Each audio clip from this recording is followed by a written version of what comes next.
Hello everyone, today we're going to look at 5 common mistakes that beginners or lower rated players make in Ark Nova. Now of course, there are going to be exceptions to every rule. I'll try to mention when it would be good to listen to this advice and when it's bad to. I'll also try to relate this to all player counts, even though I have been playing mostly at a player count of 2.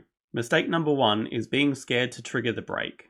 Some players have it in their head that they should do everything they can to avoid triggering the break, and if the opponent triggers it, then it's some kind of moral victory. But this could not be further from the truth. If you look at the stats from the top 20 players on Board Game Arena, most of them trigger more than half the breaks in their games. Especially early games, something like a 5 money and 1 X token action is amazing. This is a tactical example of when causing the break is a good thing. It's literally the second move of the game and the opponent uses sponsors to get 5 money. That is a huge tactical error.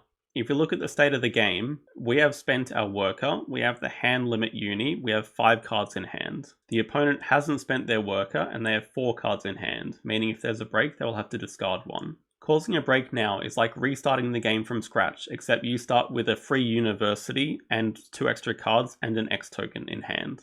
Instead we decide to play animals. And you can see the logic behind it. You want to play the reptile, then play sponsorship reptiles, get some extra income. But it would have been the perfect opportunity to punish the opponent. When I'm deciding if I want to break or not, there are a few things I look at. One is the amount of money that each player has in their hand. If you have 0 money, it's probably time for a break. Another thing is, has everyone spent their workers? If you still have workers, maybe it's not a good time to trigger the break. And then also how many cards each player has and how many they will have to discard. Even if you have a sponsor that you want to play, but your next 3 to 4 moves after you play that sponsor will suck, then maybe it's just better to cause the break anyway. It depends on the sponsor, of course. The second mistake I see is people not realizing how long the game has left. Or even if they do realize, being nonchalant about their actions. During the last round of the game, you want to be associating and playing animals as much as possible. So how do you know if it's going to be the last round of the game? Generally from my experience, when someone hits 50 or 60 points and there's a break, there's not going to be much time left. There's probably going to be 3 or 4 moves left max.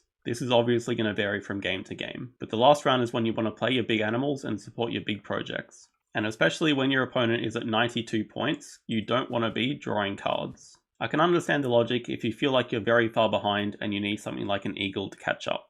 But here we can see this player has already played an eagle, has one in hand, and is drawing sponsors from the display.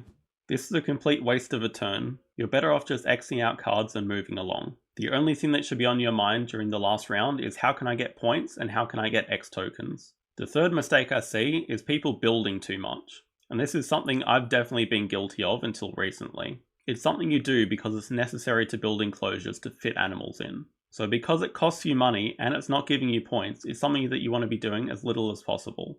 If you already have 4 or 5 empty enclosures, ask yourself if you really need another one. Especially when your build action is not upgraded, it's just really slow. In this game, the blue player spends their first 3 actions building 3 separate buildings. And when you see their hand, you can understand the logic of why. They want their petting zoo, they want a size 1 for the shoe bill to fit in, they want the size 1 touching the tower, so you go step 1, step 2, step 3. But it's just a very slow game plan with little reward.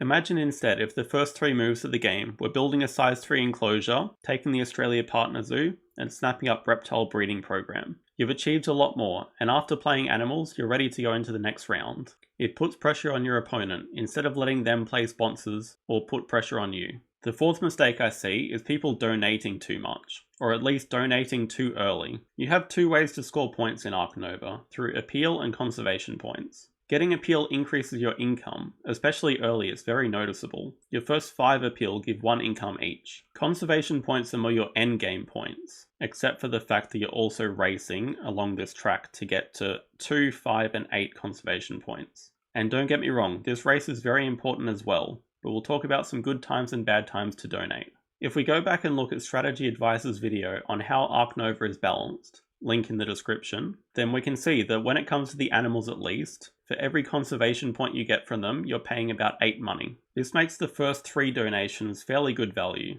Your money is actually giving you a benefit in terms of money to points that you'd normally get. Once you're paying 7 money for a conservation point, it's about average, and when you're paying 10 or 12, it's a bad exchange rate. Generally the first 3 donations, no problem. When it comes to donating at 7 or 10, you would do it for tactical reasons to get up this track faster. Like maybe you're racing for this university on 8 conservation points, and this donation of 7 gets you from 7 to 8. That would be a good reason to donate. If you're donating at 10 or 12, it's because you have a lot of money left over that you can't otherwise spend. You start the game with very little money and income, so the problem with donating too much too early is that you're spending your limited money on endgame points instead of engine building. The fifth mistake I see is people being too focused on long-term plans. Ark Nova is so engaging for me because it's highly tactical. You have to react as new cards come, or you draw new cards, or other opportunities arise. In this game we can see the blue player is well on their way to 5 Australia, which is one of the projects. They have 3 icons already, they have a breeding cooperation in hand and a thorny devil in hand. They can hit 5 by the next break. And even though that sounds good, it's slow. The opponent has just thrown out an Australia release project, and we have a pelican sitting in our zoo. This would be the perfect time to release it. One of the main reasons why is there's a partner zoo sitting at the 5 CP reward. Partner zoos and universities are the best thing you can get on the reward track, and you should absolutely be racing to get them. Releasing the pelican now gets you a second partner zoo, 2 upgrades, one from getting the second partner zoo and one from hitting 2 CP, and a second worker thanks to the project. It's just a huge tempo boost to your game. Instead they just take a partner zoo the regular way, and you can understand the logic why. They see that they have 5 Australia in hand and they want to keep it that way. But the other thing about releasing the pelican is it doesn't stop you getting 5 Australia in the future. You can still find that 5th icon somewhere else. One of the things that's really helped me climb is getting into the mindset of trying to support a project as early as possible, any project. The benefit you get from an early second worker is huge. Those are 5 of the most common mistakes I see beginners make. Let me know in the comments if there's anything you think I missed, or anything that you disagree with. As always, thanks for watching and have a nice day.